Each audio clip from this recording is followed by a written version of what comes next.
Bienvenue à notre discussion basée sur les sources qu'on a reçues.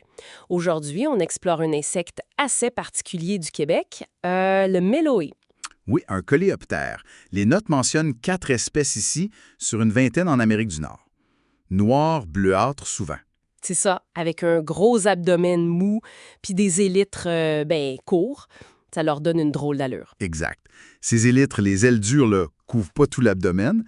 Puis la taille, ça varie pas mal, mettons, entre 10 et 45 mm. Mais c'est surtout leur biologie qui... Wow! Absolument. C'est là-dessus qu'on va se pencher, justement, avec nos notes. Découvrir leur cycle de vie, qui est complètement fou, et leur défense. C'est le moins qu'on puisse dire. On parle d'hypermétamorphose, là. Pas juste une transformation simple. OK, commençons par le début. Les adultes, ils sont comment? Les adultes, c'est plus simple. Végétariens, assez lents. Ils aiment le soleil. Puis, point important, ils volent pas.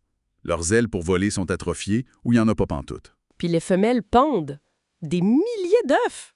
C'est énorme. Oui, des milliers, au sol, au printemps. Mais tu sais, il y a une raison.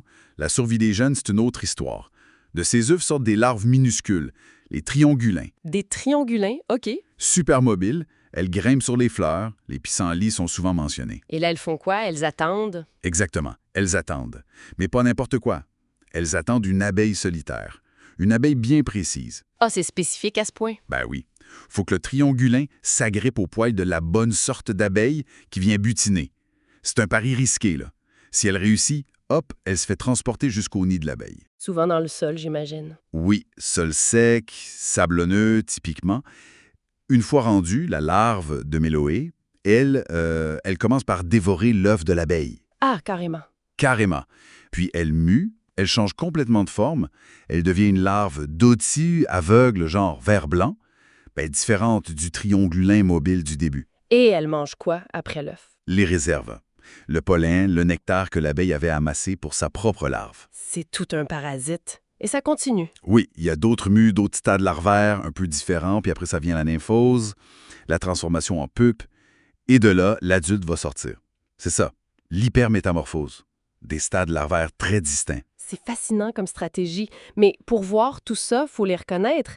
Les notes disent que c'est pas facile de distinguer les espèces du Québec. Non, c'est vrai, taille, couleur, ça aide pas tant que ça. Faut regarder de proche. Les experts regardent la ponctuation des petits points là, sur la tête, puis surtout le pronotum. Le pronotum, c'est la partie juste derrière la tête. C'est ça, la forme exacte du pronotum, la rugosité des élytres. Faut souvent comparer avec des spécimens ou utiliser une clé d'identification. C'est pas évident pour l'œil non averti. Mais il y a une différence entre mâle et femelle qui est plus simple à voir. Oui, heureusement. Les antennes du mâle, elles sont comme coudées, déformées d'une façon spéciale. Ça lui sert à agripper la femelle pendant l'accouplement. Ça, au moins, c'est distinctif. Bon à savoir. Et on les trouve où, ces méloés? Logiquement, près des abeilles. Exactement. Tu les trouves où leurs abeilles hôtes font leur nid. Prairies, lisières de forêt, champs, friches, surtout si le sol est sec, sablonneux. Et c'est surtout au printemps qu'on les voit. Principalement printemps, début d'été. Une source mentionne aussi l'automne, possiblement pour certaines espèces ou régions.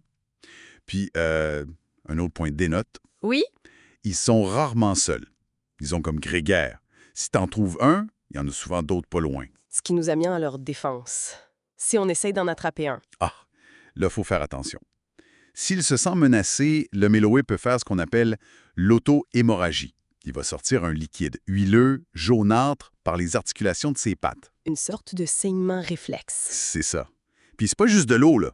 Ce liquide contient de la cantharidine. La cantharidine, ça me dit quelque chose, c'est toxique. Très toxique et vésicant. Ça veut dire que ça peut causer des cloques, des ampoules sur la peau, surtout la peau fine. Les mains sont moins sensibles, mais il faut quand même être prudent. C'est un moyen de défense chimique super efficace contre les prédateurs. Impressionnant. Et au Québec, on sait où ils sont présents? Les notes confirment leur présence dans plusieurs régions, incluant l'Abitibi-Témiscamingue.